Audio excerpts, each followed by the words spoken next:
തെരഞ്ഞെടുപ്പ് പ്രചാരണത്തിനായി രാഹുൽ ഗാന്ധിയും 10 മണിയോടെ കൊച്ചിയിൽ എത്തിച്ചേരും. കൊച്ചിയിലും ആലപ്പുഴയിലും ഇടുക്കിയിലുമാണ് ഇന്ന് രാഹുൽ ഗാന്ധിയുടെ പരിപാടികൾ. കൂടുതൽ വിവരങ്ങൾ വിഷ്ണു സുരേഷ് നൽകാൻ നമുക്കൊപ്പം ചേരുന്നു. Vishnu, good morning. വിശദാംശങ്ങൾ പറയൂ.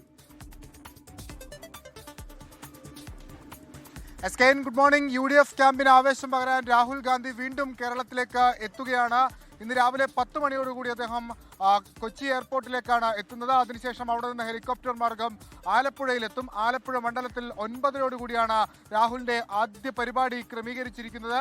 അതിനുശേഷം ഉച്ചയോടുകൂടി അദ്ദേഹം കൊച്ചി മണ്ഡലത്തിലേക്ക് എത്തും. മുഹമ്മദ് ഷിയാസിന് വേണ്ടി വോട്ടഭ്യർത്ഥിച്ചാണ് കൊച്ചിയിലേക്ക് എത്തുക. അവിടെ നിന്ന് പിന്നാലെ കുന്നത്തുനാട്, അതോടൊപ്പം പിറവം മണ്ഡലങ്ങൾ കേന്ദ്രീകരിച്ചുള്ള പ്രചരണത്തിന്റെ ഭാഗമായി പട്ടിമറ്റത്തും പൊതുസമ്മേളനം ക്രമീകരിച്ചിട്ടുണ്ട്. രാഹുൽ കഴിഞ്ഞ തവണ ആറന്മുളയിൽ എത്തിയത് വലിയ ചർച്ചയായതാണ്. രാഹുൽ അവിടെ വെച്ച് ശബരിമല സ്വർണ്ണക്കൊള്ളയും ഈ പോറ്റിയെ കയറ്റി എന്നുള്ള പാരഡി ഗാനവും ആലപിച്ചതോടുകൂടി തന്നെ ശബരിമല സ്വർണ്ണക്കൊള്ള UDFന്റെ ഒരു പ്രചാരണ ആയുധമാണ് ഈ തെരഞ്ഞെടുപ്പിൽ ഏറ്റവും പ്രധാനപ്പെട്ട എന്ന് വ്യക്തമാക്കിയതാണ്. അതിന് പിന്നാലെ പ്രകടന പത്രികയിലടക്കം ആ വിഷയം ഉന്നയിക്കുകയും ചെയ്തു.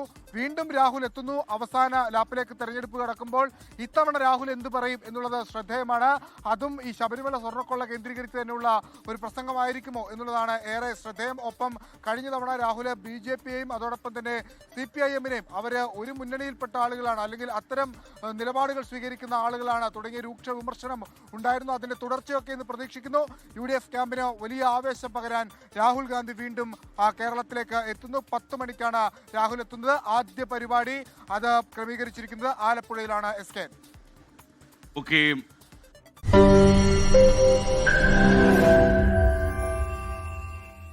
ലോകത്തെവിടെയായാലും ഏത് സമയത്തും 24 വാർത്തകളും ഓഗ്മെന്റഡ് റിയാലിറ്റി പാക്കേജുകളും എക്സ്പ്ലെയിനറുകളും വിശദമായി കാണാൻ ഞങ്ങളുടെ YouTube ചാനൽ നിങ്ങൾക്ക് സബ്സ്ക്രൈബ് ചെയ്യാം.